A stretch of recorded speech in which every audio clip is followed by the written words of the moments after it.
Dihina maduku sampai aku disiram air got oleh mertua. Ku buat mereka mati kutu saat aku lakukan ini di depan suamiku. Ku gugat cerai suamiku dan ku bekukan ATM-nya supaya mereka kapok.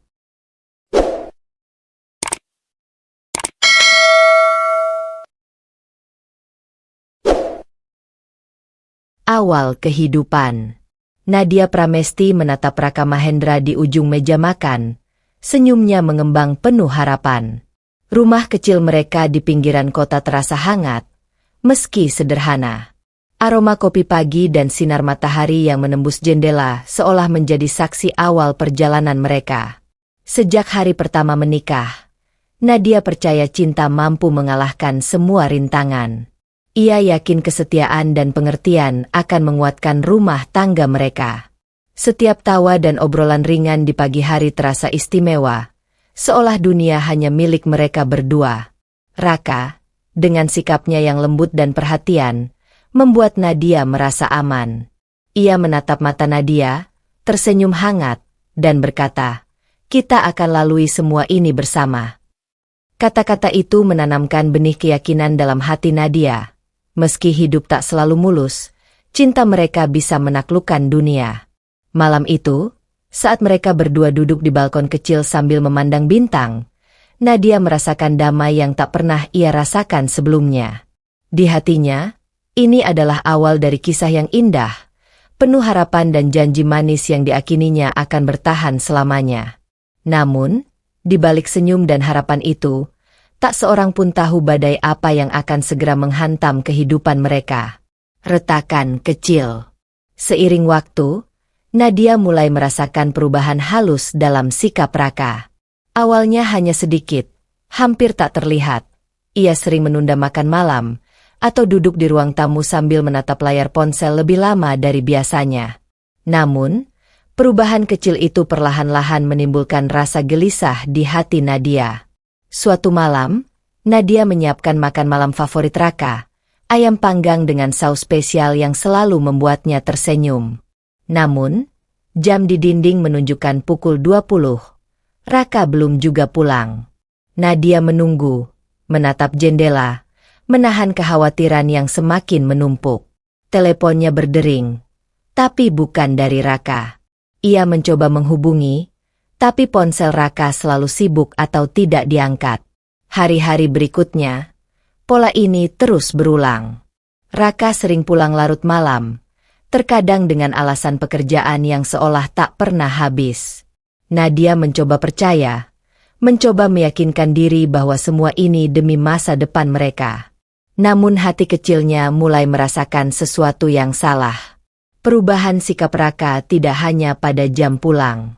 Percakapannya pun mulai dingin. Dulu ia selalu menanyakan kabar Nadia dengan penuh perhatian. Kini jawabannya sering singkat dan terbata-bata. Saat Nadia mencoba berbicara tentang perasaan atau rencananya, Raka tampak terganggu, menundukkan kepala, atau mencari alasan untuk meninggalkan ruangan. Nadia mencoba menepis rasa gelisah itu. Ia menahan diri, berkata dalam hati, "Mungkin Raka sedang lelah, mungkin ini hanya fase sementara." Namun malam-malam sepi di rumah mulai menjadi momen penuh pertanyaan tanpa jawaban. Ia sering menatap jam, menunggu suara langkah kaki Raka di tangga, berharap masih ada rasa cinta dan perhatian yang dulu mereka bagi bersama. Satu malam, saat hujan deras membasahi kota, Raka pulang lebih larut dari biasanya. Jasnya basah kuyup, rambutnya acak-acakan, dan matanya tampak jauh, seolah menyimpan sesuatu yang tak ingin ia bagi. Nadia mencoba menyalakan percakapan, menanyakan bagaimana hari Raka. Namun yang ia terima hanyalah anggukan singkat dan ucapan, "Capek, aku mau istirahat." Rasa cemas Nadia berubah menjadi perasaan tidak nyaman yang tajam. Ia mulai menyadari retakan kecil yang dulu samar kini mulai membesar. Hatinya bertanya-tanya, apakah perubahan ini hanya karena kelelahan kerja, atau ada sesuatu yang lebih gelap, sesuatu yang akan menguji kesetiaan dan cinta yang selama ini ia percayai. Malam itu, Nadia duduk di balkon sendirian, menatap hujan yang menetes deras, mencoba mengumpulkan keberanian untuk menghadapi kenyataan. Ia tahu, sesuatu dalam hubungan mereka mulai bergeser, dan retakan kecil ini, jika dibiarkan, bisa menjadi jurang yang memisahkan mereka. Kecurigaan. Hari-hari Nadia dipenuhi kegelisahan yang semakin nyata. Retakan kecil yang ia rasakan di bab 2 kini mulai berubah menjadi bayangan kecurigaan yang terus menghantuinya. Setiap panggilan telepon Raka yang tidak dijawab, setiap pulang larut malam, dan setiap sikap dinginnya, seolah menegaskan firasat Nadia, ada orang ketiga yang mulai mengisi kehidupan rumah tangga mereka. Awalnya Nadia mencoba menyangkalnya. Ia menutup mata pada tanda-tanda yang ada, meyakinkan diri bahwa ia hanya terlalu sensitif. Namun ada hal-hal yang tak bisa dibohongi. Jaket Raka yang tiba-tiba bau parfum wanita, notifikasi pesan yang selalu ia tutupi dengan cepat saat Nadia masuk ruangan, dan telepon yang sering Raka letakkan jauh dari jangkauan Nadia. Suatu sore, saat Nadia membereskan lemari Raka, ia menemukan secarik nota kecil yang terselip di antara buku dan dokumen kerja Raka. Isinya singkat, hanya tanggal dan waktu pertemuan, namun cukup untuk membuat jantung Nadia berdebar kencang. Ia mencoba berpikir positif, berusaha mencari alasan lain, tapi setiap logika berbalik menegaskan rasa takutnya. Kecurigaan Nadia semakin menjadi saat beberapa teman Raka mulai memberikan komentar aneh.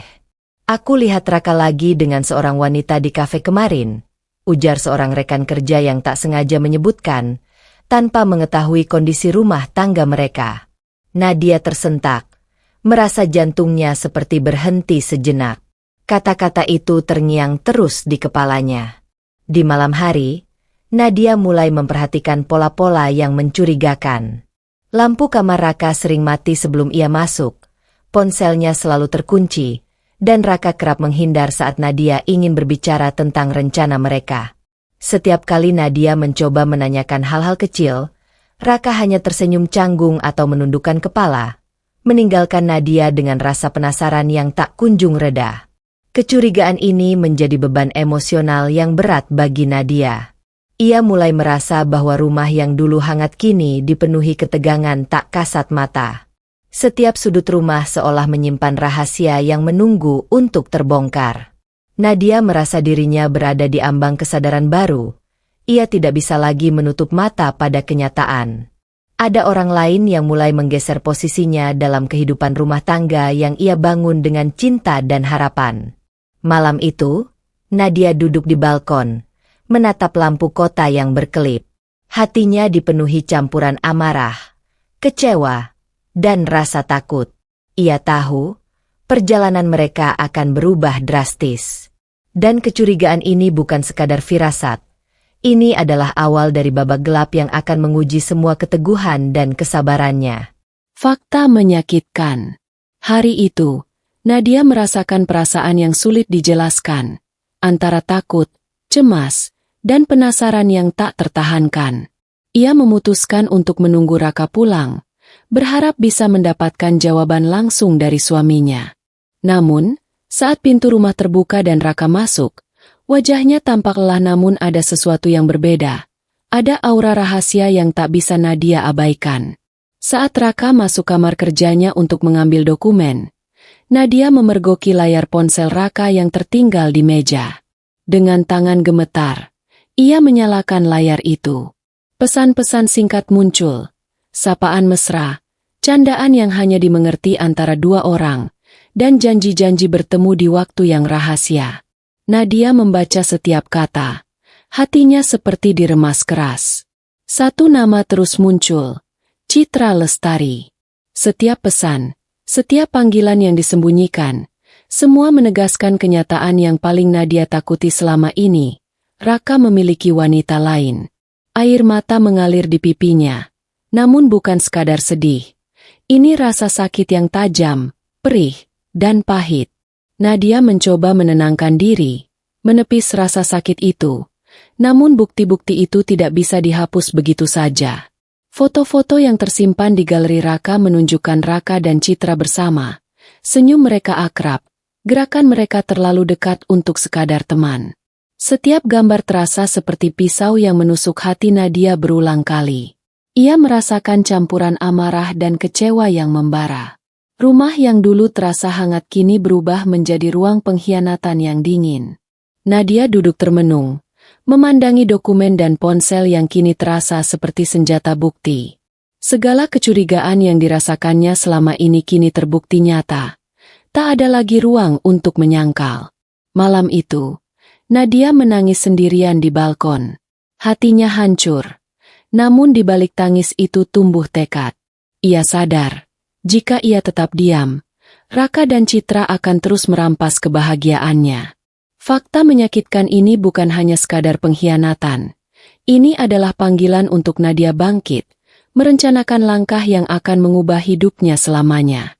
Ia berbisik pada diri sendiri, "Aku tidak akan membiarkan ini merusak hidupku. Aku akan mengambil kembali kendali. Aku akan tunjukkan siapa yang benar-benar kuat." Di balik kesedihan dan sakitnya, tekad Nadia mulai terbentuk, dan itu akan menjadi awal dari perjalanan balas dendam yang tak terelakkan. Kedatangan Madu. Beberapa hari setelah Nadia menemukan bukti perselingkuhan Raka, Citra mulai muncul di rumah mereka dengan cara yang terang-terangan. Tak ada lagi rahasia yang disembunyikan. Setiap langkahnya penuh sikap percaya diri dan seolah memiliki hak untuk berada di sana. Pagi itu, Nadia sedang menata meja makan ketika suara bel rumah berbunyi. Di depan pintu, berdiri Citra dengan senyum manisnya yang menusuk. "Hai, Nadia. Aku mau mampir sebentar, ngobrol sama Raka." Katanya seolah ini adalah hal biasa, tanpa sedikit pun rasa malu. Nadia menelan ludah. Hatinya bergetar antara marah dan tak percaya. Citra masuk ke ruang tamu tanpa menunggu undangan. Ia menepuk bahu Raka dengan akrab, duduk di kursi favoritnya, dan mulai bercakap-cakap seolah Nadia hanyalah penonton dalam rumahnya sendiri. Raka hanya tersenyum canggung, tak berani menentang, seakan membiarkan semua ini terjadi tanpa ada batasan. Setiap gerak-gerik Citra dirancang untuk menegaskan kehadirannya. Ia mengambil secangkir kopi dari dapur, menyingkirkan barang-barang Nadia dengan santai, dan terkadang menyenggol Nadia saat lewat. Nadia merasakan darahnya mendidih, namun ia menahan diri. Ia tahu, amarah yang meledak saat ini hanya akan menguntungkan Citra dan Raka. Tidak hanya itu, Citra mulai meninggalkan jejaknya di setiap sudut rumah. Parfum yang lembut tapi tajam menguar di ruang tamu. Foto dirinya diambil di tempat-tempat yang biasanya milik Nadia. Bahkan catatan kecil yang ia tinggalkan di meja Raka seolah menandai wilayah. Semua ini membuat Nadia semakin sadar bahwa Citra bukan hanya wanita biasa. Ia adalah ancaman nyata yang ingin mengambil alih hidupnya. Nadia duduk di balkon malam itu, menatap lampu kota yang berkelap-kelip, mencoba menenangkan dirinya. Namun bayangan Citra yang berjalan bebas di rumahnya terus muncul di mata Nadia. Hatinya bertekad, ia tidak akan membiarkan wanita ini merampas hidup dan harga dirinya begitu saja. Di balik kemarahan yang perlahan menumpuk, Nadia mulai merencanakan langkah-langkahnya. Ia tahu, kehadiran Citra bukan sekadar masalah rumah tangga. Ini adalah perang psikologis yang harus ia menangkan. Ia berbisik pada diri sendiri, "Jika ini permainan mereka, aku akan mainkan lebih pintar. Aku akan tunjukkan siapa yang benar-benar kuat." Malam itu, Nadia menutup mata dengan tekad yang membara. Kedatangan Citra bukan akhir, melainkan awal dari pertarungan yang akan menentukan nasib rumah tangganya, dan harga diri yang tak bisa ia kompromikan. Harga diri terinjak. Hari-hari Nadia kini dipenuhi ketegangan yang terus meningkat. Kehadiran Citra bukan hanya mengganggu rumah tangganya, tapi juga menghancurkan rasa percaya dirinya. Setiap senyum manis Citra, setiap kata manja yang dilontarkan kepada Raka, terasa seperti pisau yang menusuk hati Nadia berulang kali.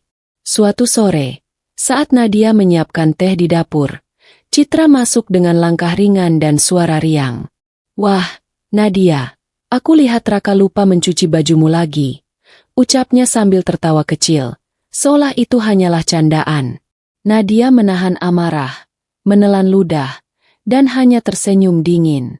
Namun, di balik senyum itu, Hatinya terasa terinjak. Tak hanya Citra, Raka dan bahkan mertua mulai memandang Nadia dengan sikap merendahkan. Mereka seolah menganggap ia lemah, tak mampu mempertahankan posisinya dalam rumah tangga. Nadia dipaksa menerima keadaan. Citra ada di rumahnya, Raka tampak acuh, dan dirinya harus tetap tersenyum meski dihancurkan secara perlahan. Malam itu, Nadia duduk di balkon sendirian, menatap bintang yang tersembunyi di balik awan gelap. Hatinya penuh pertentangan, menerima situasi yang merendahkan atau memberontak dan menghadapi konsekuensinya. Setiap kenangan indah bersama Raka kini terasa pahit, dan rasa sakit yang ia rasakan bukan sekadar kecewa, tapi penghinaan yang terselubung. Namun di balik semua itu, ada api yang mulai membara dalam hati Nadia. Ia menolak untuk menyerah. Ia tahu, harga diri bukan sekadar kata. Ia adalah fondasi yang akan menentukan siapa ia sebenarnya. Nadia mulai merencanakan langkah-langkahnya. Diam-diam mengamati, mengumpulkan bukti, dan mencari cara untuk membalikan keadaan. Ia menutup mata, menarik napas panjang, dan berbisik pada diri sendiri. Aku mungkin diinjak sekarang, tapi ini tidak akan berlangsung selamanya. Mereka akan tahu, aku tidak lemah. Aku akan tunjukkan siapa yang benar-benar memiliki kekuatan. Malam itu, meski terasa gelap dan sunyi, tekad Nadia mulai mengambil bentuk yang nyata. Harga diri yang diinjak bukan akhir dari segalanya. Justru ini adalah awal dari kebangkitan yang akan mengubah hidupnya, dan hidup mereka yang meremehkannya. Awal penghinaan. Pagi itu, suasana rumah terasa tegang sejak Nadia membuka mata. Ia tahu, hari ini bukan hari biasa. Citra sudah berada di ruang tamu, tersenyum manis sambil menyeruput kopi favorit Raka. Tanpa aba-aba, Citra menatap Nadia dan berkata dengan nada santai, "Nadia, kau bisa bantu aku pilihkan baju yang cocok untuk Raka hari ini? Aku yakin kau masih ingat selera suamimu, kan?" Kata-kata itu terdengar ringan, tapi bagi Nadia, itu seperti tamparan keras. Raka hanya tersenyum canggung, tak menegur Citra, seakan mengizinkan wanita itu mempermalukannya di rumah sendiri. Nadia menelan ludah, berusaha tetap tenang, tapi rasa sakitnya tak bisa disembunyikan. Seiring hari berjalan, penghinaan demi penghinaan mulai menumpuk.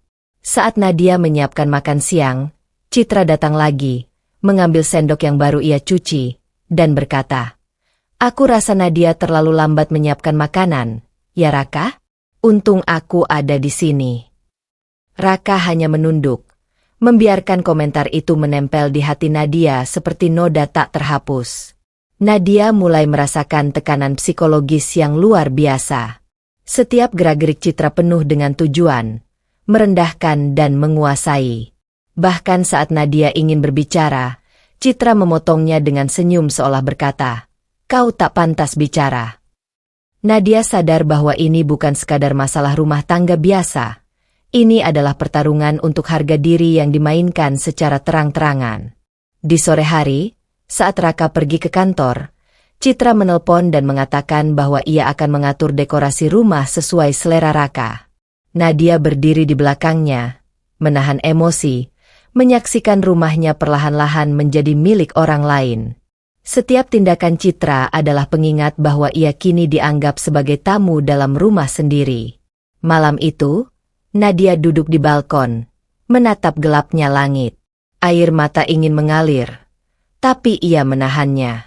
Ia tahu, menyerah sekarang berarti membiarkan harga dirinya terus diinjak. Hatinya berkata, "Aku mungkin diinjak sekarang, tapi ini tidak akan berlangsung selamanya. Mereka akan membayar kelalaian mereka terhadapku." Dalam diam, Nadia mulai merencanakan langkah balasannya. Awal penghinaan ini menjadi titik penting.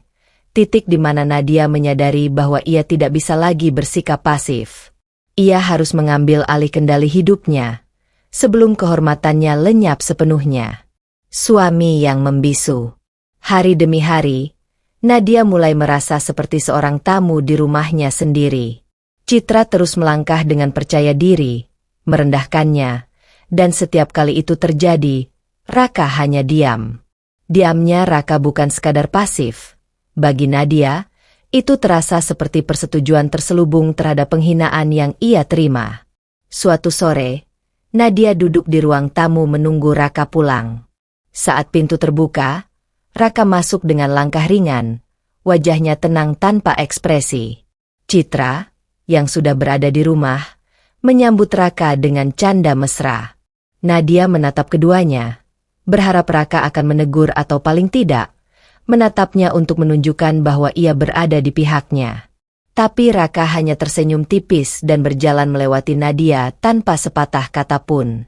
Hatinya hancur. Diam Raka jauh lebih menyakitkan daripada kata-kata Citra. Setiap kali Nadia mencoba menegur atau menanyakan alasannya, Raka menunduk, menghindari kontak mata, seakan berkata, "Aku tidak akan ikut campur, ini urusanmu sendiri." Sensasi ditinggalkan dan dikhianati terasa begitu nyata. Tidak hanya itu, Raka mulai mengubah kebiasaan mereka yang dulu intim dan hangat.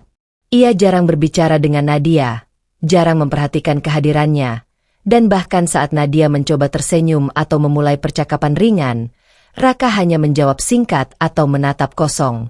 Diamnya menjadi benteng yang menempatkan Nadia di posisi lemah, sementara Citra bebas bertindak tanpa hambatan. Nadia merasa seperti berjalan di atas kaca. Setiap kata Citra menusuk, setiap sikap Raka yang membisu menghancurkan sedikit demi sedikit kepercayaan dirinya. Ia mulai menyadari kenyataan pahit. Bukan hanya wanita itu yang ingin mengambil alih hidupnya, tapi suami yang dulu dicintainya pun tampak membiarkan segalanya terjadi. Malam itu, Nadia duduk di balkon dengan mata menatap langit yang gelap. Angin malam menyentuh wajahnya, tapi rasa dingin dalam hati jauh lebih menusuk.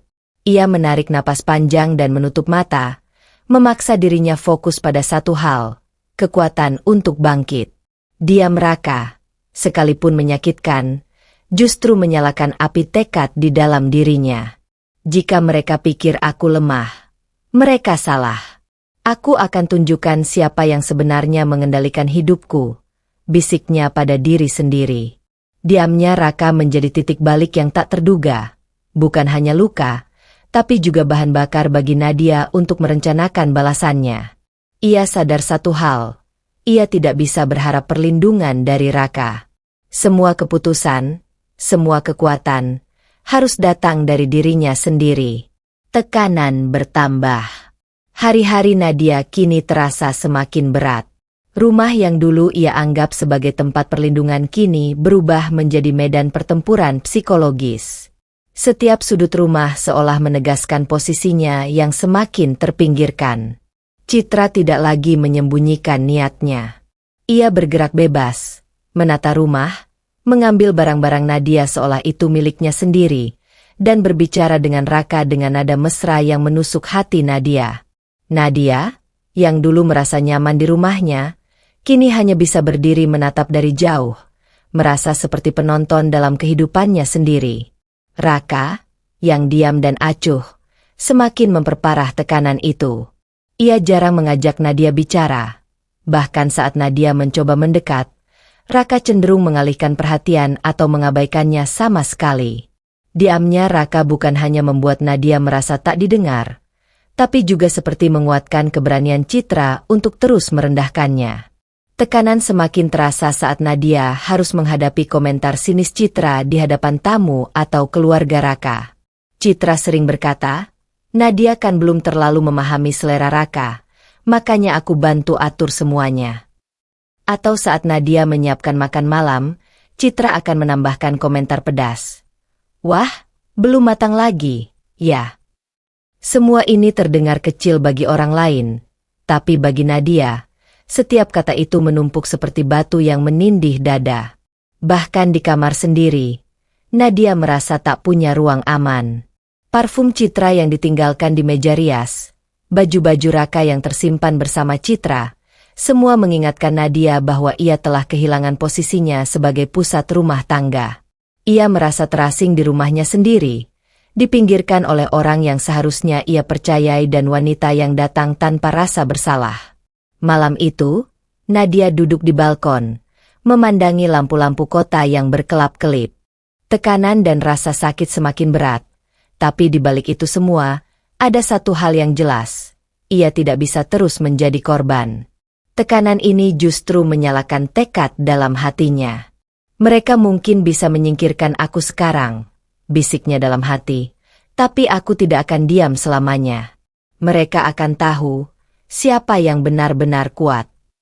Di balik tekanan yang kian menumpuk, Nadia mulai merencanakan langkah-langkah cermatnya. Setiap hinaan, setiap pengabaian, dan setiap perlakuan yang merendahkan bukan lagi sekadar luka. Mereka menjadi bahan bakar untuk balas dendam yang perlahan mulai terbentuk di dalam dirinya. Puncak penghinaan. Suasana pagi itu berbeda dari biasanya. Nadia tahu sesuatu akan terjadi. Rasa tegang sudah mengisi seluruh sudut rumah. Seakan udara pun ikut menekan.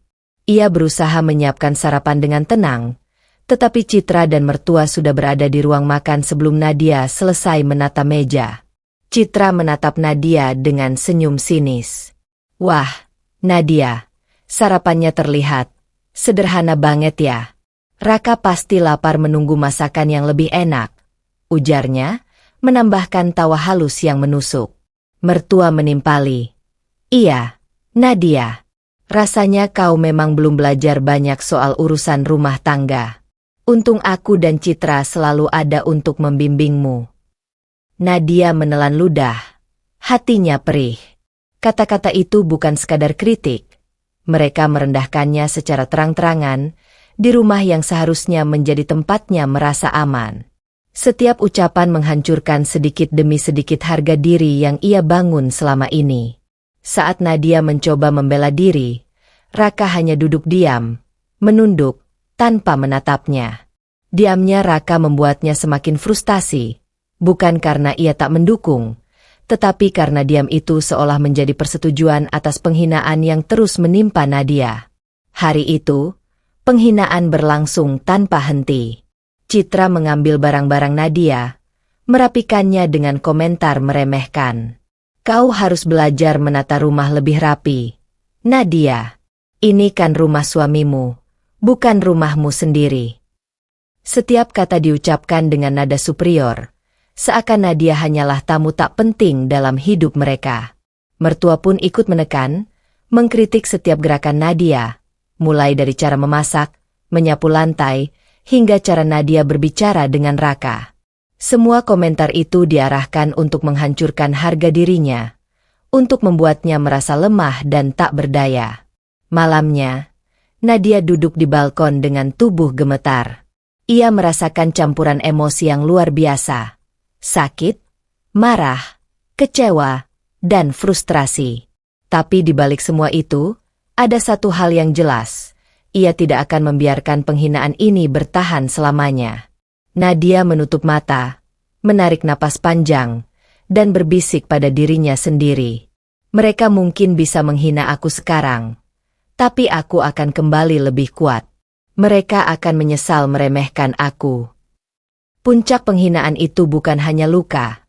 Itu adalah titik balik yang menyalakan api tekad dalam hati Nadia.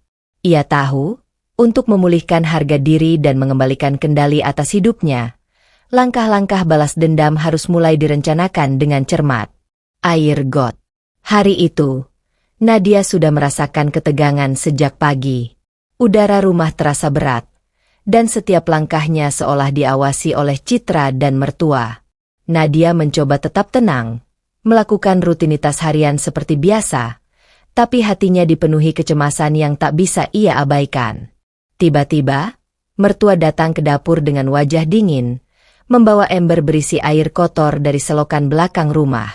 Nadia menatapnya dengan mata terbelalak, tidak percaya dengan apa yang akan terjadi. "Ini untukmu, Nadia, supaya kau tahu posisimu," ujar mertua dengan nada dingin dan sinis. Sebelum Nadia sempat bereaksi, air kotor itu disiramkan ke tubuhnya.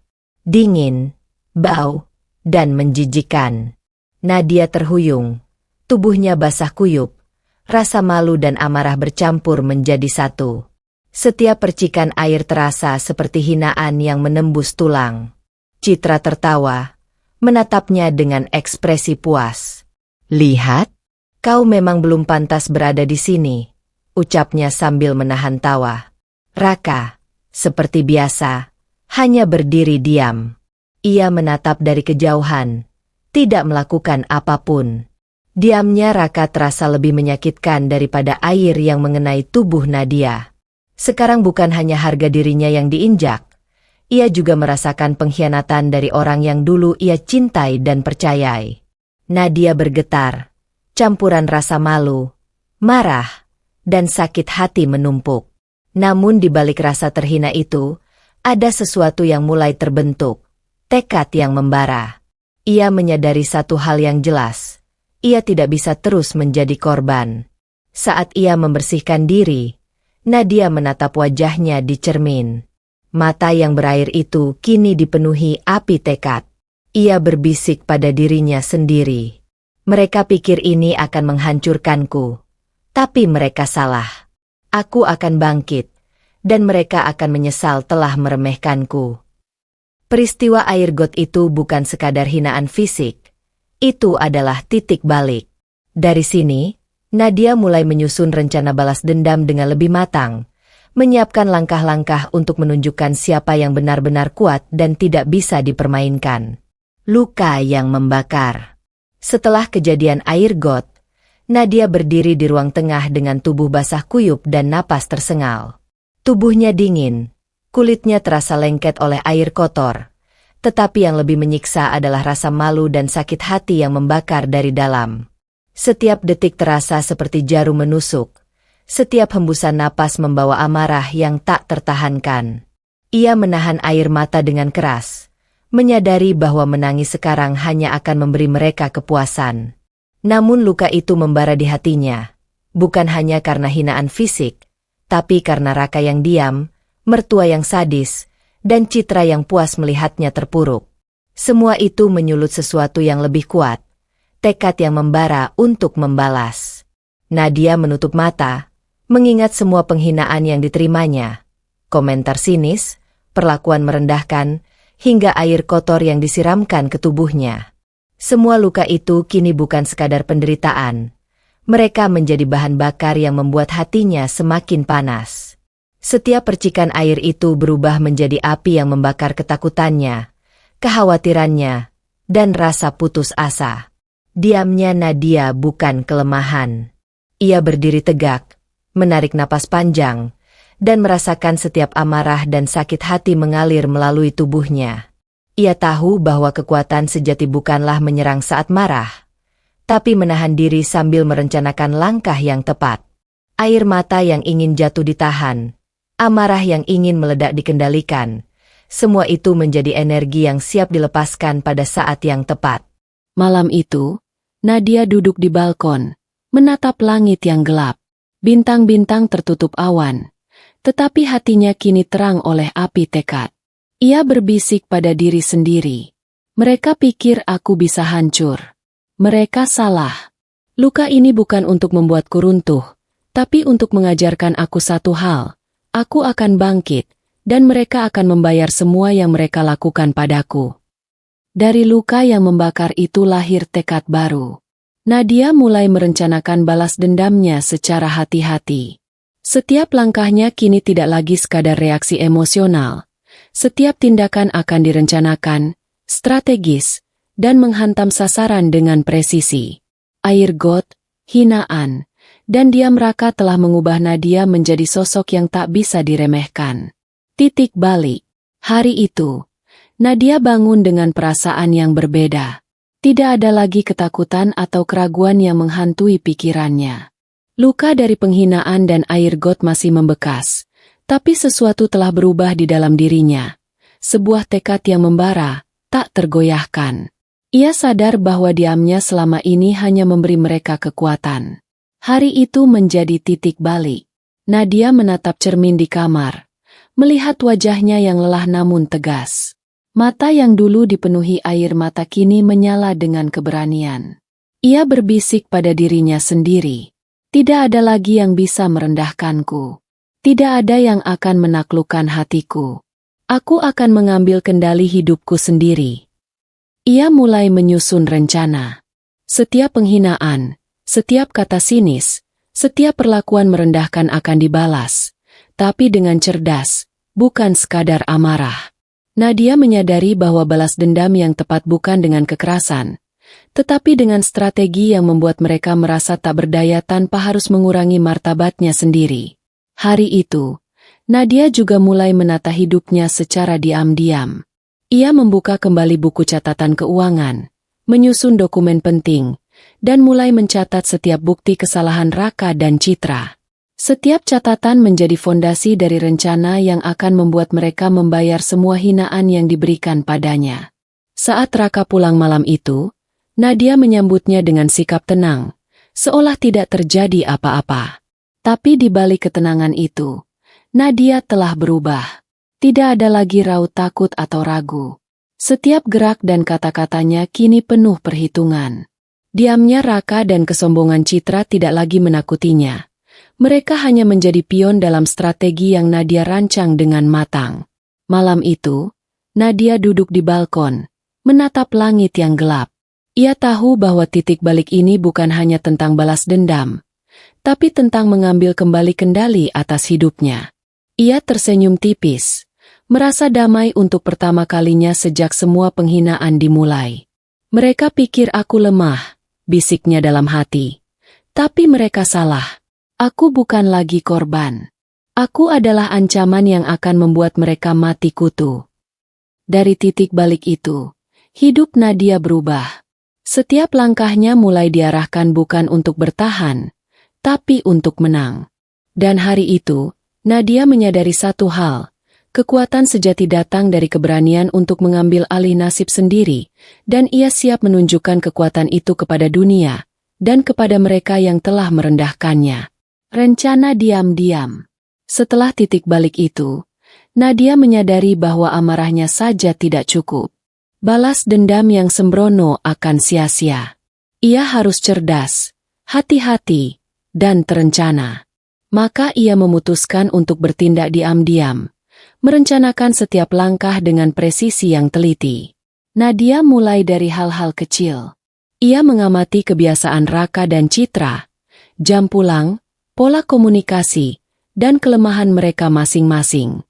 Ia mencatat setiap detail, dari pesan-pesan yang disembunyikan, perilaku mereka di rumah, hingga hubungan mereka dengan orang-orang di sekitar. Semua bukti itu ia simpan rapi, bukan sekadar untuk membuktikan perselingkuhan, tapi sebagai senjata ketika saatnya tiba. Ia juga mulai memperkuat posisinya sendiri. Nadia membuka rekening tambahan, menyimpan uang dan dokumen penting secara terpisah. Ia belajar mengatur keuangan, mengetahui setiap aliran dana, dan memahami kelemahan Raka dalam hal bisnis maupun rumah tangga. Setiap langkahnya dilakukan diam-diam, tanpa Raka atau Citra menyadarinya. Selain itu, Nadia membangun jaringan kecil yang bisa mendukungnya. Ia berhubungan dengan sahabat dekat, Tania, yang selalu setia memberikan nasihat dan dukungan. Ia juga mulai berinteraksi dengan Dimas, rekan kerja yang paham dunia finansial, untuk memahami cara memperkuat posisi dan sumber daya yang bisa ia gunakan saat waktunya tiba. Setiap malam, Nadia duduk di balkon, menatap langit, dan menyusun strategi langkah demi langkah. Ia membayangkan skenario yang mungkin terjadi, reaksi Raka, kecemasan Citra, dan bagaimana ia akan menempatkan mereka di posisi tak berdaya. Tidak ada ruang untuk emosi yang meledak, hanya perhitungan yang matang dan ketenangan yang menakutkan. Diam-diam, Nadia juga mulai mengamati titik lemah psikologis mereka. Ia tahu bagaimana membuat mereka panik, bagaimana menekan ego mereka, dan bagaimana membuat mereka merasa tidak berdaya.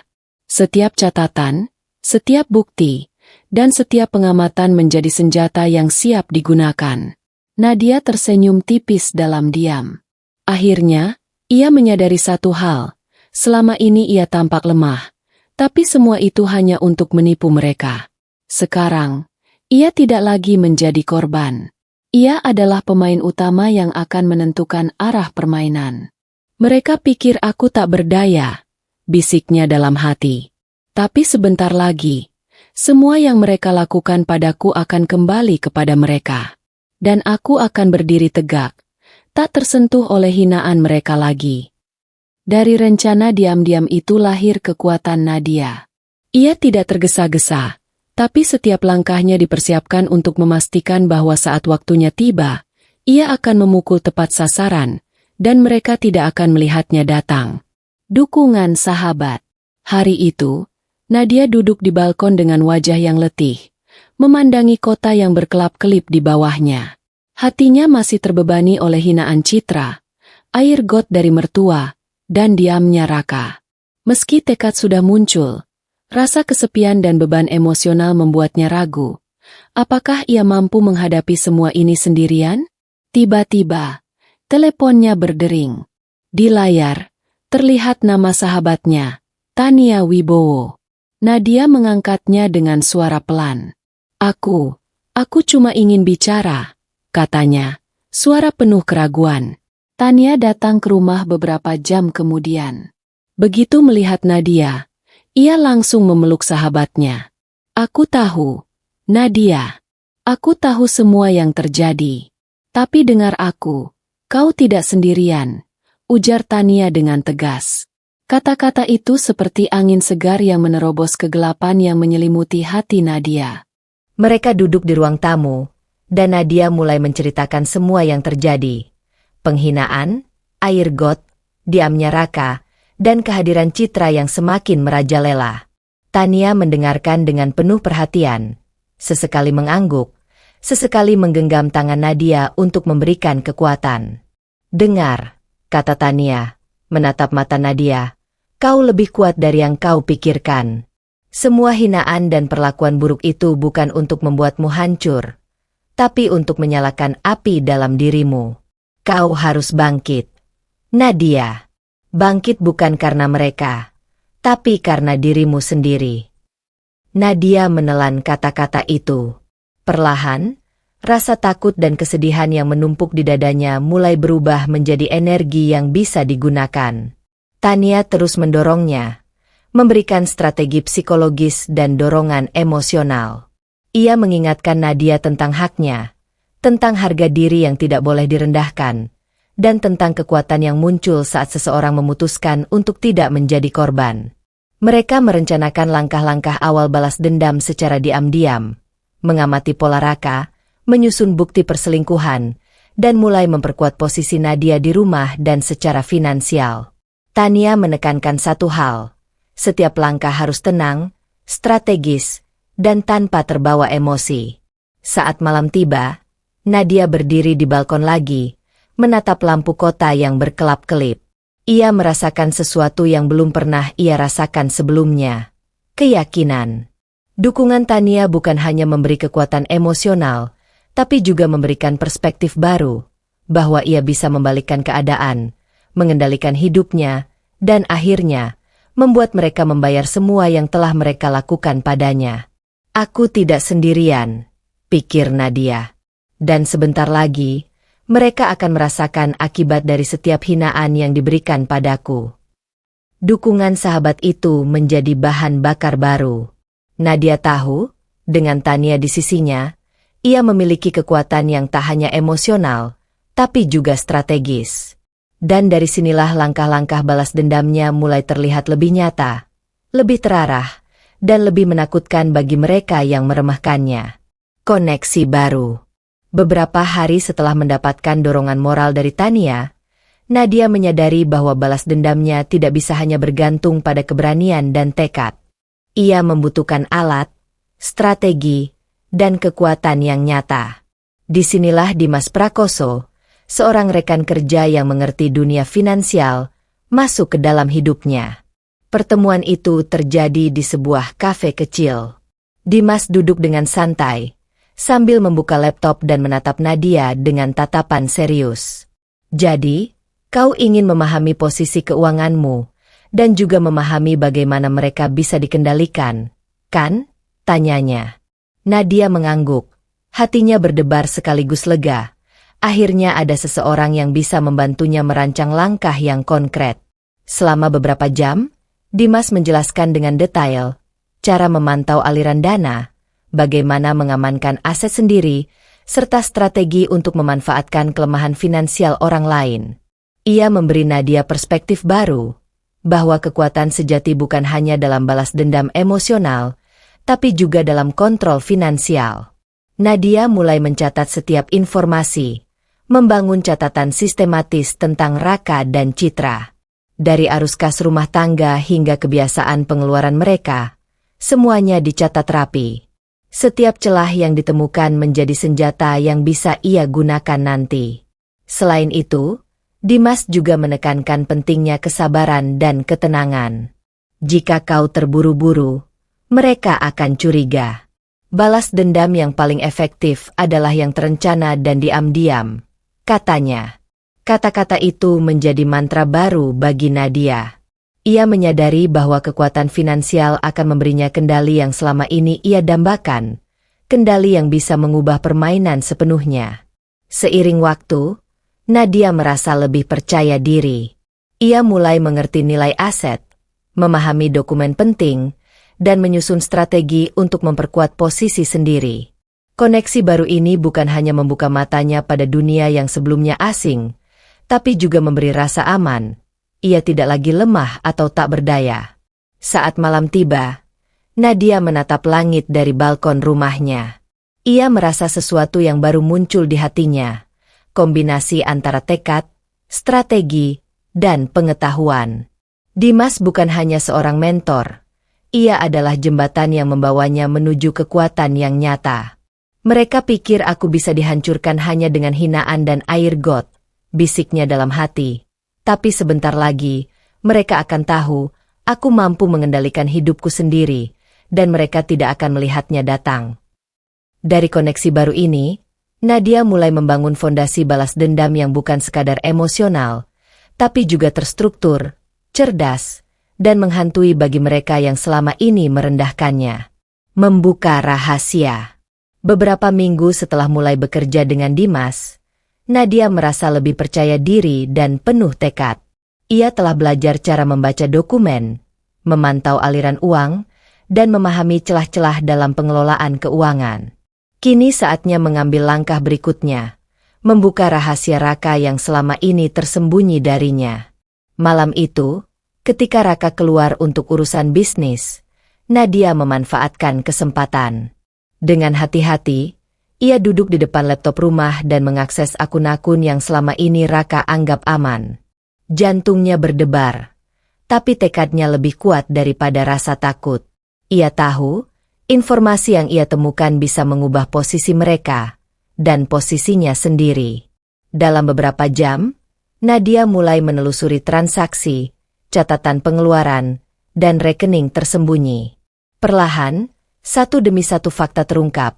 Raka telah menggunakan sebagian besar dana rumah tangga untuk memanjakan Citra, membiayai keperluan rahasia mereka, dan bahkan mengabaikan kebutuhan Nadia. Setiap angka yang terbaca di layar terasa seperti pukulan keras di hati Nadia, sekaligus membuka peluang untuk kekuatan dan balas dendam. Ia menemukan akun terselubung, kartu kredit yang hanya digunakan untuk keperluan Citra, serta catatan pembayaran yang menunjukkan betapa Raka menomorduakan Nadia. Informasi ini bukan sekadar bukti, tapi senjata strategis yang bisa Nadia gunakan untuk membalikkan keadaan. Diam-diam, Nadia menyimpan setiap dokumen, mencatat setiap transaksi, dan menyusun strategi langkah demi langkah. Ia sadar bahwa mengetahui rahasia finansial Raka memberinya kekuatan, bukan hanya untuk balas dendam, tetapi juga untuk memastikan ia tidak lagi tergantung atau direndahkan. Ketika malam semakin larut, Nadia menatap layar laptopnya dan tersenyum tipis. Rasa sakit yang dulu menghantui kini berubah menjadi energi. Ia tidak lagi menjadi korban yang lemah. Setiap informasi yang terbuka menjadi senjata, dan setiap bukti yang ia kumpulkan semakin menguatkan tekadnya untuk menaklukkan mereka yang merendahkannya. Mereka pikir aku lemah dan bisa diatur, bisiknya dalam hati. Tapi sekarang aku memiliki kendali. Semua yang mereka lakukan padaku akan kembali kepada mereka, dan mereka tidak akan bisa menghindar.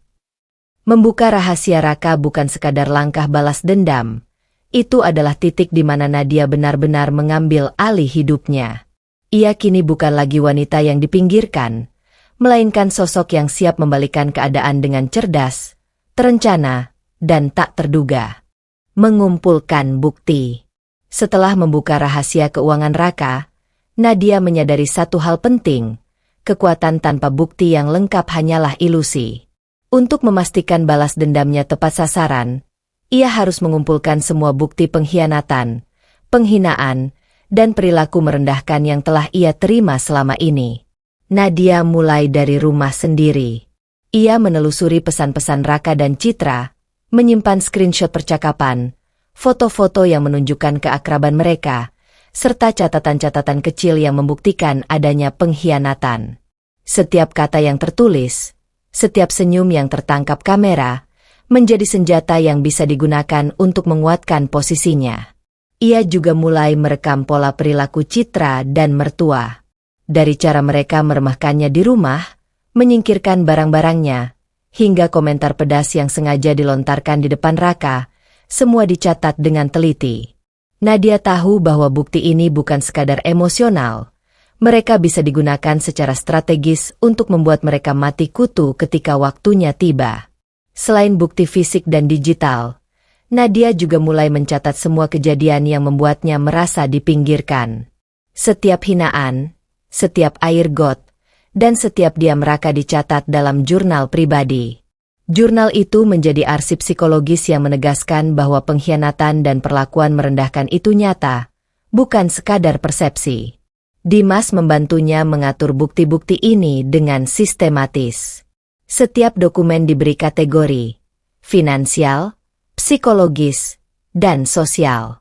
Setiap bukti yang tersimpan membuat Nadia merasa lebih kuat. Ia menyadari bahwa dengan bukti lengkap, ia bukan lagi korban. Ia menjadi sosok yang memiliki kendali penuh dan mampu membuat Raka, Citra, dan bahkan mertua merasa tak berdaya. Malam itu, Nadia duduk di balkon, menatap langit gelap, dan tersenyum tipis. Bukti-bukti yang ia kumpulkan bukan hanya untuk balas dendam, mereka adalah simbol kekuatannya. Setiap lembar, setiap screenshot, setiap catatan, adalah persiapan untuk hari ketika ia akan berdiri tegak dan menunjukkan siapa yang sebenarnya mengendalikan rumah tangga dan hidupnya. Mereka pikir aku tak punya kekuatan, bisiknya. Tapi setiap langkah yang mereka ambil untuk merendahkanku sekarang akan menjadi jebakan yang menjerat mereka. Aku siap. Dari proses mengumpulkan bukti itu lahir satu kepastian. Nadia tidak lagi takut. Ia tidak lagi lemah. Semua penghinaan, air got, dan pengkhianatan telah berubah menjadi bahan bakar untuk strategi balas dendam yang akan menghancurkan mereka secara diam-diam namun pasti. Konsultasi hukum. Setelah mengumpulkan bukti-bukti pengkhianatan dan penghinaan, Nadia menyadari bahwa strategi balas dendamnya tidak bisa hanya bergantung pada kekuatan emosional dan finansial.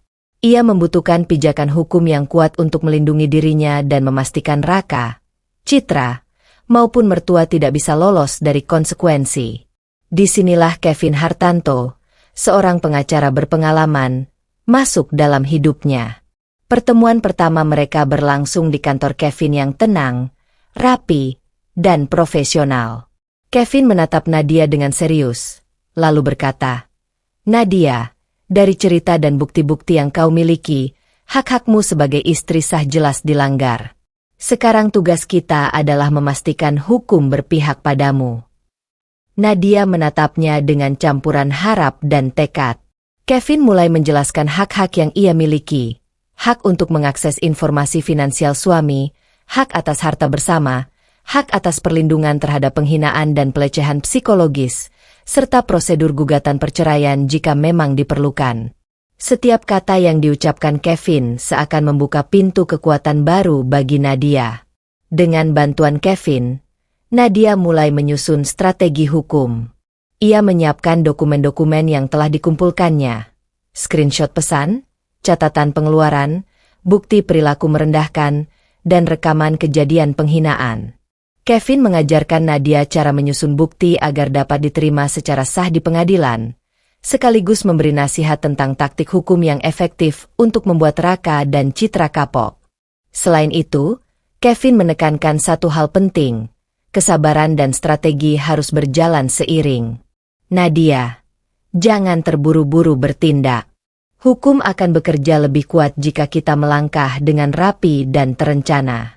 Setiap bukti yang lengkap akan menjadi senjata yang membuat mereka tak bisa membantah. Malam itu, setelah konsultasi, Nadia duduk di balkon rumahnya, menatap langit yang gelap. Tekadnya kini lebih kuat daripada sebelumnya. Dengan dukungan hukum Kevin, dukungan sahabat Tania, dan pengetahuan finansial dari Dimas, Nadia merasa tidak ada yang bisa menghentikannya. Mereka pikir aku lemah dan bisa dipermainkan, bisiknya dalam hati. Tapi kini aku punya alat, strategi, dan bukti. Sebentar lagi, mereka akan merasakan akibat dari semua hinaan dan pengkhianatan mereka. Konsultasi hukum itu bukan hanya membuka mata Nadia tentang haknya, tapi juga memperkuat rencana balas dendamnya. Kini ia bukan lagi sekadar korban yang marah. Ia adalah sosok yang cerdas, terstruktur, dan siap menunjukkan bahwa siapapun yang merendahkannya akan membayar mahal. Persiapan besar. Setelah berminggu-minggu mengumpulkan bukti, mempelajari keuangan, dan berkonsultasi dengan Kevin, Nadia akhirnya merasa semuanya siap. Setiap dokumen tertata rapi, setiap bukti dicatat secara sistematis, dan strategi balas dendamnya kini matang, terukur, dan siap dijalankan. Malam itu, Nadia duduk di meja kerjanya, menatap tumpukan dokumen di depannya. Screenshot percakapan, catatan pengeluaran, bukti perilaku Citra dan mertua, serta catatan semua penghinaan yang diterimanya, semuanya tersusun rapi. Ia memeriksa ulang setiap detail, memastikan tidak ada yang terlewat. Setiap bukti yang ia pegang bukan sekadar kertas, tapi senjata yang akan membuat Raka dan Citra mati kutu. Dimas datang untuk memastikan aspek finansial juga siap. Mereka memeriksa aliran uang, kartu-kartu yang akan dibekukan, dan potensi langkah strategis untuk membuat Raka kehilangan kendali atas aset rumah tangga. Semua dihitung dengan presisi, sehingga saat langkah pertama diambil, dampaknya maksimal. Tania berada di samping Nadia, memberikan dorongan moral terakhir. Ingat, Nadia. Semua ini bukan untuk melukai secara emosional, tapi untuk menunjukkan bahwa kau tidak bisa dipermainkan. Kau siap, katanya tegas. Nadia mengangguk, merasakan keyakinan yang belum pernah ia rasakan sebelumnya. Kevin juga hadir, memeriksa dokumen hukum dan memastikan setiap langkah yang akan diambil sah secara hukum. Setiap bukti lengkap, setiap prosedur sesuai aturan. Sekarang tinggal menunggu waktu yang tepat untuk mengeksekusi. Jelas Kevin. Kata-katanya memberi rasa aman dan kepastian bagi Nadia. Malam itu, Nadia menatap langit dari balkon, mengambil napas panjang, dan tersenyum tipis. Semua persiapan besar ini bukan hanya tentang balas dendam. Ini tentang mengembalikan kendali atas hidupnya, menghentikan hinaan yang terus menimpanya, dan menunjukkan kekuatannya. Mereka pikir aku lemah dan tak berdaya, bisiknya. Tapi sebentar lagi, mereka akan merasakan akibat dari semua hinaan dan pengkhianatan mereka. Aku siap, dan aku tak akan terhenti. Persiapan besar itu menjadi titik kritis. Nadia bukan lagi korban yang takut dan terpinggirkan. Ia adalah sosok yang terstruktur, cerdas, dan siap mengambil alih kendali penuh, baik secara emosional, finansial, maupun hukum. Hari-hari penuh hinaan telah membentuknya menjadi wanita yang tak bisa diremehkan. Hari penentuan. Pagi itu, udara rumah terasa tegang, meski tidak ada yang menyadarinya. Nadia bangun lebih awal dari biasanya, menatap cermin dengan mata penuh tekad. Ini adalah hari yang telah ia rencanakan dengan cermat. Hari penentuan, saat semua persiapan, bukti, dan strategi yang selama ini ia susun akan mulai dijalankan. Sarapan di rumah berjalan seperti biasa. Meski di dalam hati Nadia ada ketenangan yang berbeda. Citra terus bersikap sombong, memperlakukan Nadia dengan nada superior. Sementara mertua menatapnya dengan senyum sinis, seakan meremehkan. Raka hanya diam seperti biasanya. Tapi kali ini Nadia tidak lagi merasa takut atau putus asa. Diamnya Raka kini menjadi bagian dari permainan yang akan ia mainkan. Setelah memastikan semua dokumen dan bukti sudah siap, Nadia menutup laptopnya dan menatap Tania dan Dimas yang berada di sampingnya. Tania memberi anggukan dorongan, sementara Dimas memastikan aliran dana dan strategi finansial siap dijalankan. Semua sinyal menunjukkan bahwa waktu yang tepat telah tiba. Nadia menarik napas panjang, menutup mata sejenak, dan membisikkan dalam hati. Ini bukan tentang amarah. Ini tentang keadilan. Semua yang mereka lakukan padaku akan kembali kepada mereka. Ia kemudian mulai langkah pertama, mengamankan bukti digital, mempersiapkan dokumen hukum untuk eksekusi, dan menyiapkan komunikasi yang akan mengkonfrontasi Raka dan Citra. Setiap gerakan dilakukan dengan tenang, terukur, dan penuh strategi. Tidak ada emosi yang meledak. Hanya ketenangan yang menakutkan bagi mereka yang selama ini merendahkannya. Siang itu, Nadia sengaja menciptakan momen di mana Raka dan Citra tidak menyadari bahwa mereka sedang diamati dan dicatat setiap perilaku mereka. Setiap komentar sinis, setiap sikap merendahkan, semuanya terekam sebagai bukti tambahan. Bahkan diamnya Raka pun menjadi indikator bahwa mereka akan terpancing pada waktu yang tepat. Ketika malam tiba, Nadia duduk di balkon, menatap lampu kota yang berkelap-kelip. Ia merasakan kepuasan yang tenang, bukan karena balas dendam akan terjadi, tapi karena kontrol kini berada di tangannya. Semua persiapan, bukti, strategi hukum, dan perhitungan finansial membuatnya merasa kuat dan tidak tergoyahkan. Hari ini adalah hari penentuan, bisiknya. Mereka pikir aku lemah. Tapi sebentar lagi, mereka akan tahu siapa yang sebenarnya mengendalikan rumah ini, dan aku tidak akan memberi mereka ampun. Hari penentuan itu bukan sekadar langkah pertama balas dendam. Itu adalah titik di mana Nadia benar-benar menegaskan bahwa ia bukan korban lagi. Ia adalah sosok yang cerdas, kuat, dan siap menghancurkan mereka yang selama ini merendahkannya, satu demi satu. Di depan semua orang. Hari itu, Nadia memutuskan untuk tidak menunggu lagi. Semua persiapan, bukti, dan strategi yang selama ini ia susun mencapai puncaknya. Ia tahu bahwa menghadapi Raka, Citra, dan mertua secara langsung adalah langkah penting, bukan untuk menimbulkan keributan, tapi untuk membuat mereka mati kutu di depan kebenaran yang tak bisa mereka bantah. Saat Raka dan Citra masuk ke ruang keluarga, diikuti mertua, Nadia berdiri tegak. Tubuhnya rapi, wajahnya tenang, matanya menatap lurus ke arah mereka.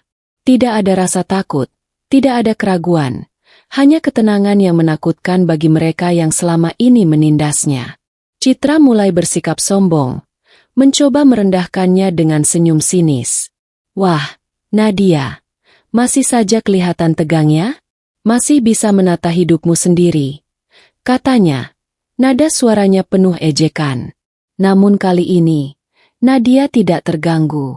Ia menatap Citra dengan mata penuh tekad dan berkata pelan, namun jelas. Citra, semua yang kau lakukan padaku sudah aku catat. Semua hinaan, semua perlakuan merendahkan, bahkan semua percakapan yang kau anggap rahasia, aku punya buktinya. Mertua menatapnya dengan terkejut. Raut wajahnya berubah dari sombong menjadi tegang. Raka, yang biasanya diam, mencoba membela diri, tapi Nadia tidak berhenti. Ia mulai menunjukkan dokumen, screenshot pesan, catatan pengeluaran, dan bukti perilaku merendahkan yang selama ini mereka pikir tersembunyi. Setiap bukti yang ditunjukkan Nadia membuat Citra terdiam, mertua tercekat, dan Raka terlihat canggung. Tidak ada kata yang bisa mereka ucapkan untuk menyangkal fakta-fakta yang jelas dan tak terbantahkan itu. Diamnya Raka, yang dulu membuat Nadia frustrasi, kini menjadi kelemahan yang nyata, Sebab semua tindakan diam itu kini terekam sebagai bukti bahwa ia membiarkan pengkhianatan dan penghinaan terjadi. Nadia menghela napas panjang, menatap mereka satu persatu, dan berkata tegas, "Kalian pikir aku lemah. Kalian pikir aku bisa dipermainkan. Tapi kalian salah.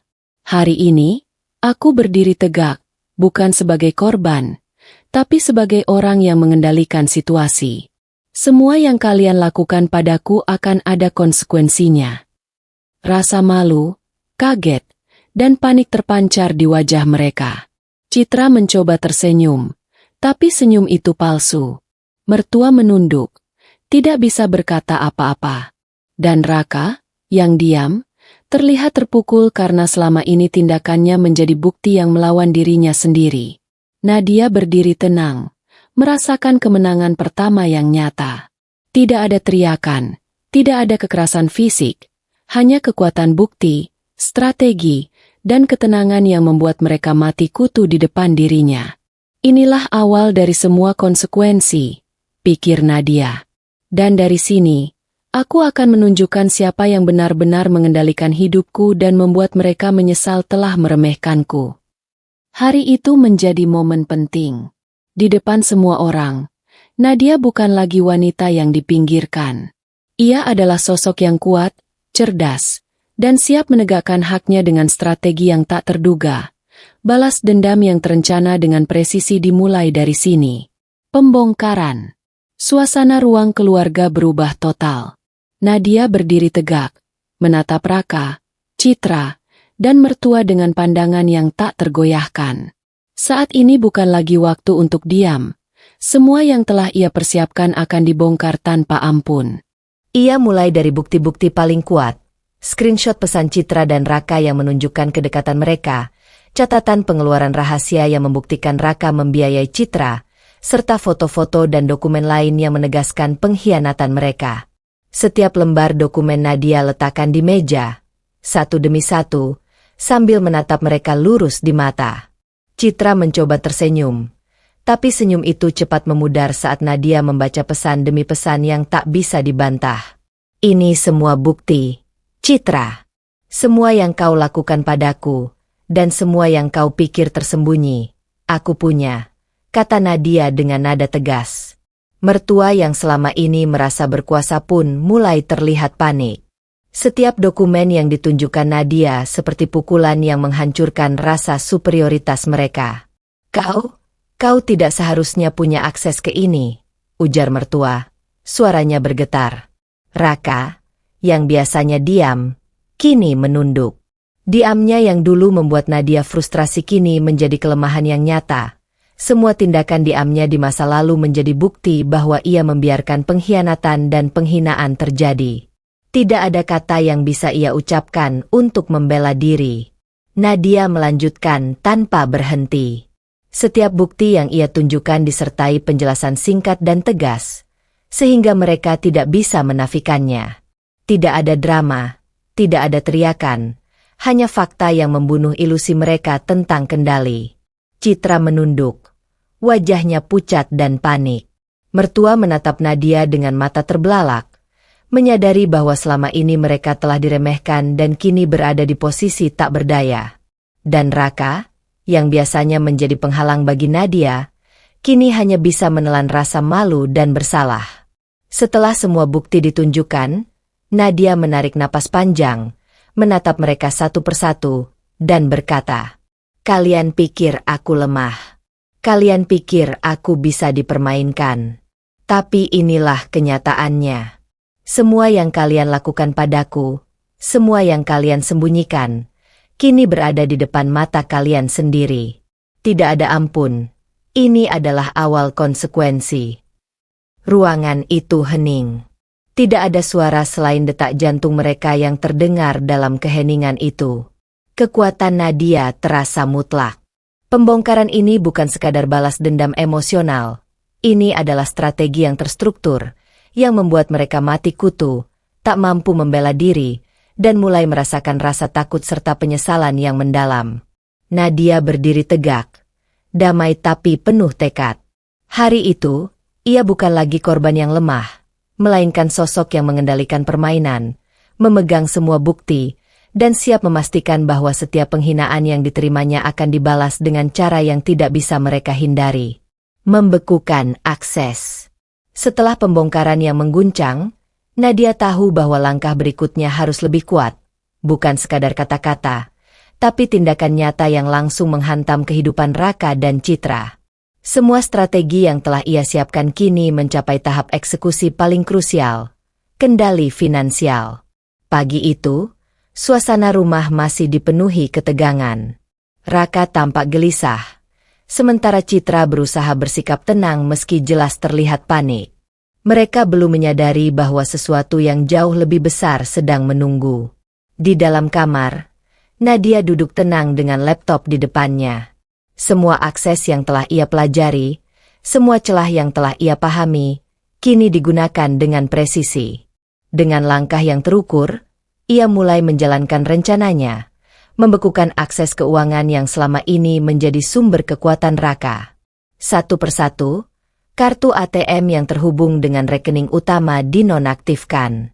Akses transaksi dibatasi. Beberapa rekening penting diamankan. Semua dilakukan sesuai jalur yang telah ia pelajari dan siapkan bersama strategi sebelumnya. Tidak ada kepanikan di wajah Nadia, hanya ketenangan dingin yang menandakan bahwa ia sepenuhnya memegang kendali. Tak lama kemudian, suara Raka terdengar dari ruang tamu. "Kenapa kartu ini nggak bisa dipakai?" ucapnya dengan nada bingung yang perlahan berubah menjadi panik. Citra yang berada di sampingnya ikut mencoba, namun hasilnya sama. Transaksi gagal. Akses yang selama ini mereka anggap tak terbatas kini seolah menghilang begitu saja. Nadia keluar dari kamar dengan langkah tenang. Ia menatap mereka tanpa emosi berlebih, hanya dengan keyakinan yang tajam. "Itu baru awal," katanya pelan namun tegas. Raka menatapnya. Kali ini bukan dengan diam yang acuh, tapi dengan kebingungan dan ketakutan yang nyata. "Nadia, ini kamu." Nadia tidak langsung menjawab. Ia berjalan mendekat, menatap Raka dan Citra bergantian. "Selama ini kalian hidup nyaman dari sesuatu yang kalian anggap milik sendiri. Tapi kalian lupa, ada hak yang kalian abaikan. Sekarang, aku hanya mengambil kembali kendali itu." Citra terlihat panik. Wajahnya pucat. Untuk pertama kalinya, kepercayaan diri yang selama ini ia tunjukkan runtuh begitu saja. Mertua yang biasanya angkuh pun terdiam, menyadari bahwa situasi telah berbalik sepenuhnya. Nadia berdiri tegak di hadapan mereka. Tidak ada teriakan, tidak ada kemarahan yang meledak, hanya tindakan nyata yang membuat mereka tak berdaya. Semua kemewahan, semua kenyamanan yang selama ini mereka nikmati kini terancam hilang dalam sekejap. "Kalian ingin mempermainkanku," ucap Nadia dalam hati. "Sekarang rasakan bagaimana rasanya kehilangan kendali." Hari itu menjadi titik di mana semuanya berubah drastis. Jika sebelumnya mereka masih bisa menyangkal dan bersikap sombong, kini kenyataan menghantam mereka tanpa ampun. Nadia tidak lagi sekadar melawan, ia menguasai. Dan dari balik ketenangan itu, satu hal menjadi jelas. Ini bukan akhir, melainkan awal dari kehancuran mereka yang sesungguhnya. Kepanikan. Begitu Nadia membekukan seluruh akses keuangan Raka, suasana rumah berubah drastis. Awalnya Raka dan Citra hanya terlihat bingung, namun kebingungan itu segera berubah menjadi kepanikan yang nyata. Mereka mencoba membuka rekening, memeriksa saldo, bahkan menelepon bank berulang kali, namun semua jalur akses telah tertutup rapat. Citra, yang biasanya angkuh dan percaya diri, kini terlihat terguncang. Matanya berkaca-kaca saat melihat layar ATM menolak setiap transaksi. Ini nggak mungkin. "Nadia, kau nggak bisa melakukan ini," teriaknya, suaranya bergetar. Raka, yang biasanya diam dan penuh kontrol, terlihat kehilangan pijakan. Tangan gemetar, wajah pucat, dan langkahnya tak tentu arah. Selama ini ia merasa menguasai situasi, namun kini semua kenyamanan itu runtuh seketika. Setiap upaya untuk memulihkan kendali gagal. Mertua yang awalnya menertawakan Nadia kini terlihat cemas. Senyum sinis mereka hilang digantikan rasa takut dan bingung. Mereka menyadari bahwa selama ini merendahkan Nadia hanyalah kesalahan terbesar mereka. Semua hinaan, semua air mata yang pernah mereka buat Nadia tangis kini kembali sebagai bumerang. Nadia berdiri tenang di tengah kekacauan itu. Ia tidak perlu berteriak atau menyerang secara fisik. Ketenangannya sendiri menjadi senjata yang paling menakutkan. Setiap langkah mereka yang panik tercatat. Setiap emosi yang meledak menjadi bukti lebih lanjut atas kelemahan dan kesalahan mereka. "Lihat," kata Nadia. Suaranya dingin tapi jelas. "Kalian pikir aku lemah. Kalian pikir aku tak berdaya. Tapi lihat sekarang, segala kenyamanan yang kalian anggap milik sendiri, semuanya hilang. Dan ini baru permulaan." Citra mencoba membela diri, suaranya tercekik oleh kepanikan. "Raka, kenapa kau diam? Apa yang kita lakukan salah?" Raka menunduk, tak mampu menjawab. Diamnya yang dulu membuat Nadia frustasi kini menjadi bukti kesalahan mereka sendiri. Selama ini ia membiarkan pengkhianatan dan penghinaan terjadi. Sekarang, kekuasaan yang mereka kira milik mereka, lenyap seketika. Malam itu, Nadia menatap mereka dari jauh dengan damai. Kepanikan yang membanjiri Raka, Citra, dan mertua bukan hanya akibat kehilangan uang, tapi juga akibat hilangnya kendali atas hidup mereka sendiri. Semua yang mereka anggap pasti dan aman kini berubah menjadi ketidakpastian dan ketakutan yang mencekam. "Inilah rasanya," pikir Nadia dalam hati. "Ini baru awal dari konsekuensi yang kalian pantas terima. Kalian meremehkanku, menghina, dan menindasku. Sekarang, rasakan bagaimana rasanya hidup tanpa kendali, dan ini baru permulaannya." Kepanikan mereka menjadi bukti nyata. Nadia bukan lagi korban yang lemah. Ia adalah pengendali situasi, dan setiap langkah mereka kini berada di bawah pengaruh strateginya. Semua rasa aman yang selama ini mereka banggakan kini hancur, dan Nadia menikmati ketenangan yang muncul dari kekuatannya yang baru ditemukan. Gugatan cerai. Setelah melihat kepanikan dan ketidakberdayaan Raka serta Citra, Nadia menyadari satu hal. Kemenangan emosional dan finansial saja tidak cukup. Ia membutuhkan langkah hukum yang sah untuk menegaskan kekuasaannya dan memastikan hak-haknya terlindungi. Hari itu, Nadia mengambil keputusan yang selama ini ia pertimbangkan dengan matang. Ia resmi menggugat cerai Raka. Dengan langkah tegas, Nadia mendatangi kantor Kevin. Semua dokumen hukum, bukti perselingkuhan, penghinaan, dan pengabaian Raka telah disiapkan. Kevin menatap Nadia dengan penuh kekaguman dan berkata, "Ini sudah sangat lengkap. Semua bukti mendukungmu. Sekarang tinggal prosedur resmi." Nadia menandatangani dokumen gugatan dengan tangan yang mantap. Tidak ada getaran takut, tidak ada keraguan, hanya tekad bulat untuk membebaskan dirinya dari belenggu rumah tangga yang penuh pengkhianatan.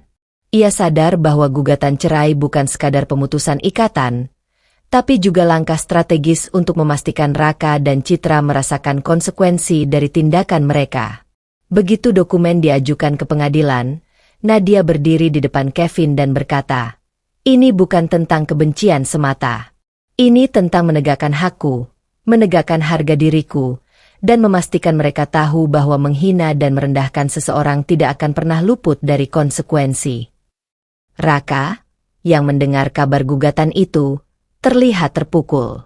Tidak ada kata yang mampu ia ucapkan.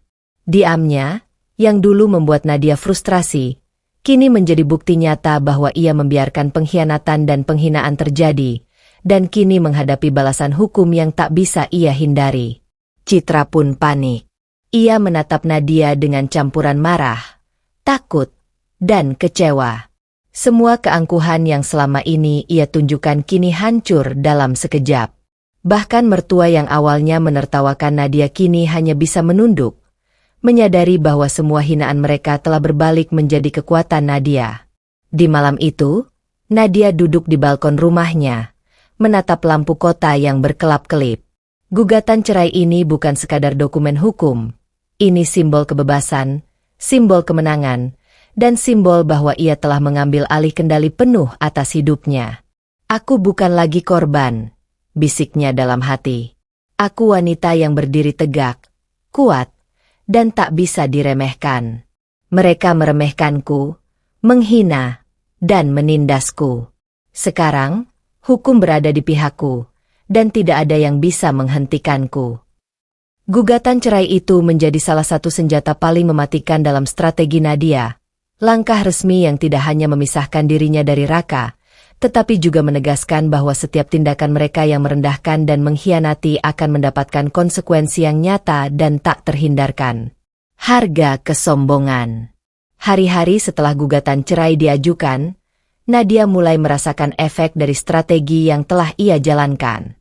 Langkah-langkah yang selama ini tersusun rapi mulai memberikan dampak nyata, bukan hanya terhadap Raka, tapi terutama terhadap Citra, wanita yang selama ini merendahkannya. Citra, yang selama ini hidup nyaman dengan kemewahan dan perhatian Raka, kini mulai merasakan kekosongan yang menyakitkan. Akses ke keuangan Raka telah dibekukan, transaksi yang selama ini ia anggap mudah kini terhambat, dan gaya hidup yang selalu ia pamerkan kini terhenti begitu saja. Setiap hari Citra mencoba memutar akal, menghubungi teman-teman, meminta bantuan, bahkan mencoba memaksa Raka untuk menuruti keinginannya. Namun semua usaha sia-sia. Nadia telah menutup celah-celah yang selama ini memberi mereka kenyamanan palsu. Panik dan frustrasi mulai terlihat di wajah Citra. Senyum angkuhnya perlahan memudar digantikan ketegangan dan takut akan kehilangan segalanya. Raka sendiri semakin tertekan.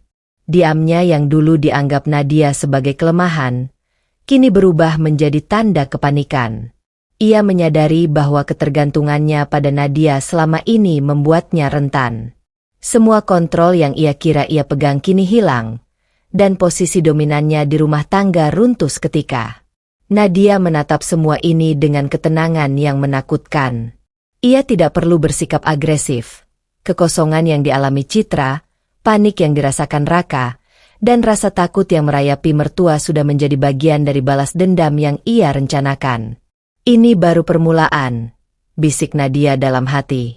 Mereka meremehkanku, merendahkanku, dan mengira aku bisa dipermainkan. Sekarang, mereka merasakan harga dari kesombongan mereka sendiri. Dan sebentar lagi, semuanya akan jatuh lebih dalam. Citra yang biasanya sombong, kini harus belajar hidup tanpa kemewahan yang selama ini ia anggap hak mutlaknya. Setiap kemewahan yang hilang adalah pelajaran keras. Harga dari merendahkan orang lain, menghina, dan mempermainkan hati seseorang yang kuat, tidak pernah murah. Malam itu, Nadia duduk di balkon, menatap lampu kota. Ia merasakan kepuasan yang tenang, bukan karena kebencian, tapi karena keadilan yang perlahan terjadi. Setiap langkah yang ia ambil, setiap bukti yang ia tunjukkan, dan setiap strategi yang ia jalankan kini membuahkan hasil. Citra mulai kehilangan pijakan, Raka mulai terdesak, dan Nadia semakin kuat dan bebas. Hari ini, harga kesombongan mereka menjadi pelajaran nyata. Nadia tersenyum tipis, mengetahui bahwa kemenangan yang paling memuaskan bukan sekadar emosional, tapi perlahan dan pasti, menghancurkan dasar kesombongan mereka tanpa harus bersikap kasar secara langsung.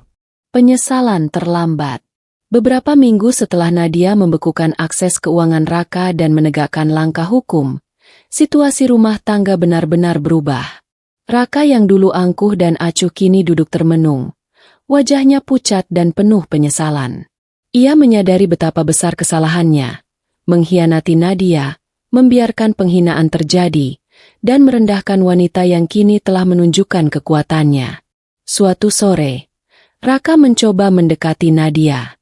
Ia menunduk, suaranya lemah, dan berkata, "Nadia, aku minta maaf.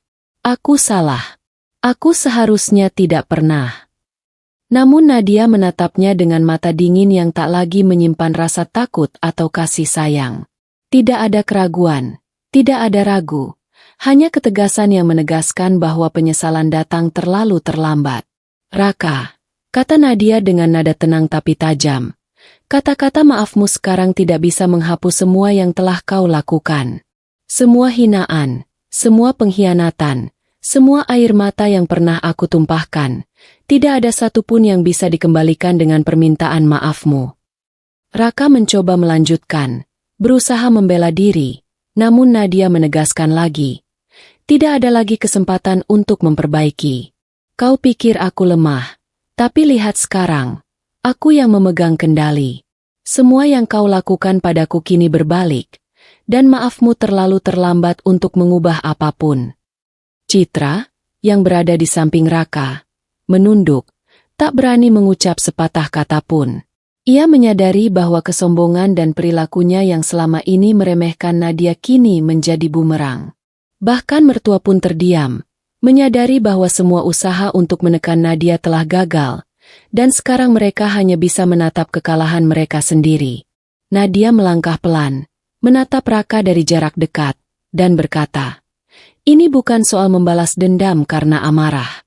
Ini soal menegakkan hakku, menegakkan harga diriku, dan memastikan bahwa aku tidak lagi bisa diremehkan. Kau baru menyadari kesalahanmu, tapi aku sudah berjalan terlalu jauh untuk kembali ke masa lalu." Raka hanya bisa menunduk, menelan rasa malu dan penyesalan yang mendalam.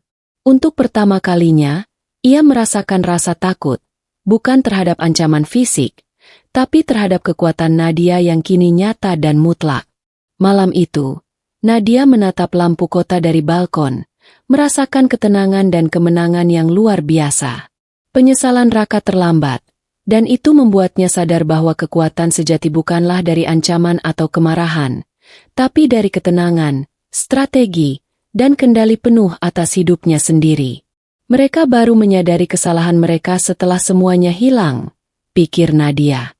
Tapi aku tidak lagi membutuhkan pengakuan atau maaf. Yang aku butuhkan adalah hidupku kembali, penuh kendali, dan tanpa siapapun bisa merendahkanku lagi. Hari itu menandai titik di mana Nadia benar-benar bebas. Raka menyesal, Citra panik, dan mertua terdiam, sementara Nadia berdiri tegak sebagai sosok yang menang, bukan karena kekerasan, tapi karena kecerdasan, strategi, dan kekuatan batin yang tak tergoyahkan. Kebangkitan Nadia. Setelah semua bukti dibongkar, akses keuangan dibekukan, dan gugatan cerai resmi diajukan, Nadia merasakan satu hal yang selama ini ia rindukan, kebebasan sejati. Rumah tangga yang dulu penuh hinaan, pengkhianatan, dan pengendalian kini tinggal kenangan. Nadia berdiri di ambang hidup baru, hidup yang ia bangun sepenuhnya dengan kekuatannya sendiri. Pagi itu, Nadia membuka jendela kamar, menarik napas panjang, dan merasakan udara segar masuk ke paru-parunya. Tidak ada lagi suara ejekan Citra, tidak ada tatapan sinis mertua, tidak ada diam Raka yang menyakitkan. Semua yang dulu mengekang kini telah pergi. Yang tersisa hanyalah Nadia, dirinya sendiri, dan kesempatan untuk membangun hidup yang baru. Dengan dukungan sahabat Tania dan pengetahuan finansial dari Dimas, Nadia mulai merancang masa depan. Ia membuka rekening baru atas namanya sendiri, menata investasi yang aman, dan memulai usaha yang selalu ia impikan. Setiap langkah diambil dengan ketenangan dan strategi yang matang, tidak tergesa-gesa, tapi pasti. Yang paling penting, Nadia membangun rasa percaya diri dan harga diri yang selama ini diinjak-injak. Setiap keputusan yang ia ambil sekarang adalah hasil dari kebebasan yang diraih melalui perjuangan dan strategi. Tidak ada lagi ketergantungan pada orang yang pernah merendahkannya. Ia belajar bahwa kekuatan sejati bukan sekadar balas dendam, tapi kemampuan untuk berdiri tegak dan memegang kendali atas hidup sendiri. Hari demi hari, Nadia melihat perubahan. Usahanya mulai membuahkan hasil, rasa tenang dan bahagia muncul, dan ia semakin percaya diri untuk menjalani hidupnya tanpa bayang-bayang masa lalu. Setiap malam, ketika menatap langit dari balkon rumahnya, Nadia tersenyum tipis. Ia tahu perjuangan yang ia lalui tidak mudah, Tapi hasilnya jauh lebih manis daripada semua kesedihan dan hinaan yang pernah ia alami. Aku bukan lagi korban, bisiknya. Aku wanita yang berdiri tegak, kuat, dan mampu menata hidupku sendiri. Tidak ada yang bisa merendahkanku lagi. Inilah kebangkitan sejati. Kebangkitan Nadia bukan sekadar tentang membebaskan diri dari pengkhianatan dan hinaan. Ini adalah tentang membangun hidup yang penuh kendali, percaya diri, dan bahagia. Ia telah membuktikan bahwa wanita yang diperlakukan dengan hina bisa bangkit, menguasai keadaan, dan menciptakan masa depan yang lebih kuat daripada yang pernah ia bayangkan. Hari itu menandai awal babak baru. Nadia hidup dengan kekuatan sendiri, tanpa ketergantungan, tanpa rasa takut, dan tanpa siapapun yang bisa menekan atau merendahkannya lagi. Ia adalah simbol kebangkitan, strategi, dan kemenangan yang nyata. Mereka mati kutu. Hari itu menjadi puncak dari semua strategi Nadia. Raka dan Citra yang selama ini merasa berkuasa kini benar-benar tak berdaya.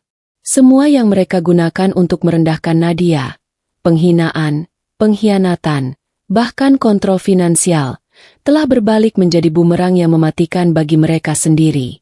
Raka duduk terpaku di ruang tamu, wajahnya pucat dan mata kosong.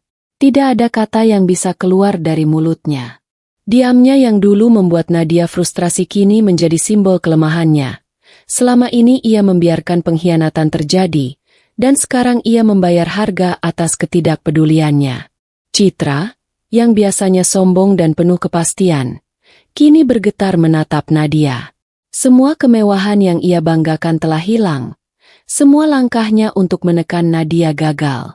Ia mencoba berbicara, mencoba tersenyum, mencoba menenangkan dirinya, tapi semua usaha sia-sia. Nadia telah menutup semua celah, dan Citra merasa kosong, panik, dan tak berdaya. Mertua pun hanya bisa menunduk, menyadari bahwa semua hinaan dan manipulasi yang mereka lakukan kini berbalik. Mereka mati kutu di hadapan Nadia, tak mampu membela diri, tak mampu mengubah keadaan, dan hanya bisa menyaksikan kekuatan Nadia yang nyata. Di tengah semua itu, Nadia berdiri tegak, tubuhnya lurus, mata tajam, dan ekspresinya tenang. Tidak ada kebencian yang meledak, tidak ada kemarahan yang tak terkendali, hanya ketenangan dan kendali penuh atas situasi. Ia menang, bukan karena menyerang mereka secara fisik atau emosional, tapi karena strategi, kecerdikan, dan kekuatan batinnya. Kalian pikir bisa merendahkanku, menghina, dan mempermainkanku, bisik Nadia dalam hati. Sekarang kalian mati kutu, dan aku berdiri tegak, tanpa harus menurunkan diriku, tanpa harus membalas dengan kebencian yang sama. Semua yang pernah menindasnya kini menjadi pelajaran hidup. Kekuatan sejati datang dari kesabaran, strategi, dan kemampuan untuk mengambil kendali atas hidup sendiri. Nadia tidak hanya membebaskan dirinya dari hinaan dan pengkhianatan, tetapi juga menunjukkan bahwa kemenangan yang paling memuaskan adalah ketika lawan mati kutu tanpa harus jatuh ke dalam kebencian atau kekerasan. Malam itu, Nadia menatap lampu kota dari balkon rumahnya. Ia tersenyum tipis, damai, dan puas. Raka dan Citra mati kutu, mertua terdiam, dan ia, Nadia, mengalami kemenangan yang lengkap. Kemenangan ini bukan sekadar atas mereka, tapi atas semua ketakutan, hinaan, dan rasa tidak berdaya yang pernah ia rasakan. Ia telah membuktikan satu hal. Seorang wanita yang diperlakukan dengan hina bisa bangkit, mengambil alih kendali, dan menang dengan anggun, tanpa harus menurunkan dirinya ke level mereka. Hari itu menandai akhir dari penderitaan, dan awal dari hidup baru Nadia, hidup yang penuh kekuatan, kebebasan, dan kendali penuh.